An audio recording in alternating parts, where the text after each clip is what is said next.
Weapons was my favorite film of 2025, so my first impression of writer-director Zach Cregger was evidently a strong one. If you're unaware, this picture was a financial hit at the box office, and I believe a very simple and very effective marketing campaign is to thank for that, alongside the exceedingly strong word of mouth, of course. The poster itself is certainly visually cool and creepy, relatively simple, but the real hook comes in the form of said poster's gripping text. Last night at 2:17 a.m., every child from Mrs. Gandy's class woke up, got out of bed, went downstairs, opened the front door, walked into the dark, and they never came back. This is a fucking enticing premise, which instinctively piques one's curiosity. Why did a group of children seemingly willingly vanish? Why, in the motherfucker, all these missing children from the exact same class? What does this classroom's teacher have to do with this? All of that being said, when I personally saw the poster and its compelling logline, I knew that this film would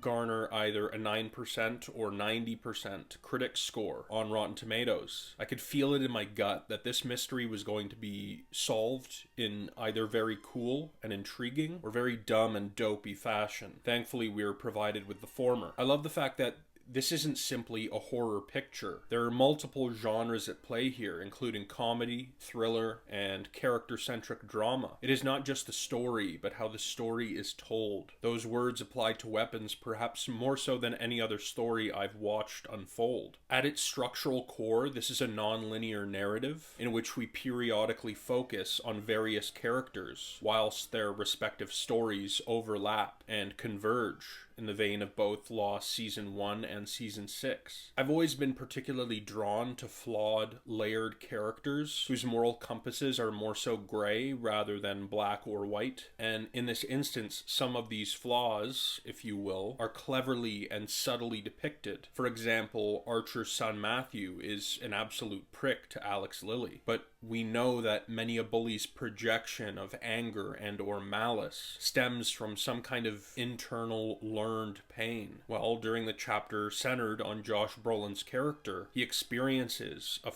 creepy dream/vision during which Archer weeps for his missing boy, stating that he should have verbally expressed his love toward Matthew more. And Archer himself can certainly display those bullying, boorish tendencies, like when he paints Witch on the side of Justine's car. The kid's really a chip off the old purple block. Now on to the characters of Justine, Paul, and James. Justine is certainly good-natured at her core, but she can also be quite selfish and manipulative. I've never seen Julia Garner in a role that wasn't brilliantly performed, so expectedly she's great here. I truly believe her in this role. My first Alden Ehrenreich experience was during 2023's Oppenheimer, in which he was utterly solid amongst an enormous and stacked cast. He's a far more central player in Weapons, and I found his performance to be quite captivating, and his character consistently compelling. He's a cheating bastard, certainly, but he, albeit briefly, attempts to prohibit Justine from drinking her troubles away whilst battling alcoholism himself. He's initially pretty cordial with James until he's poked by a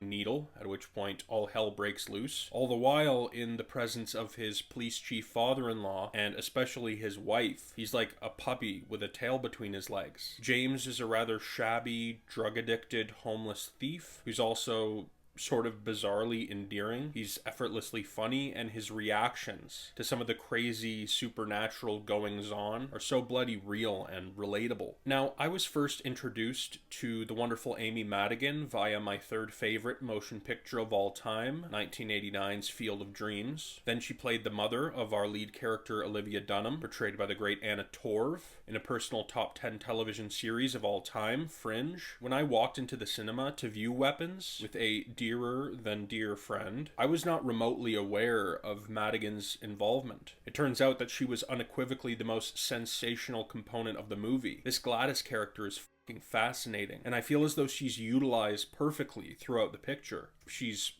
sadistic and incredibly creepy. Her ability to adjust her personality on a dime from cold and callous to bubbly and flamboyant is chilling. We're provided enough plot to understand the rules of this witch, but there are enough unanswered questions surrounding her and her origin that a constant sense of mystery is ever present. For me personally, although this picture of course tackles themes of grief and the mob mentality reaction to communal trauma, Weapons most effectively and prevalently deals in abuse, and its, in this instance, intensely methodical and manipulative functions. Poor little vulnerable Alex Lilly is this vile witch's primary target. His personality is thrust into this perpetually distant state when it comes to the outside world. Inside the house, he is of course being nastily blackmailed, essentially coerced into silence based on fear. I am an unequivocal sucker for witchy movies, during which said witchy remains largely ambiguous, a la a pair of flicks within my top 50, 1999's The Blair Witch Project and 2015's The Witch. Weapons is no exception. This is a creepy feature. It's a beautifully told non-linear tale which contains subtle commentary, comedy, slick scares, alongside some grotesque visuals, and realistic,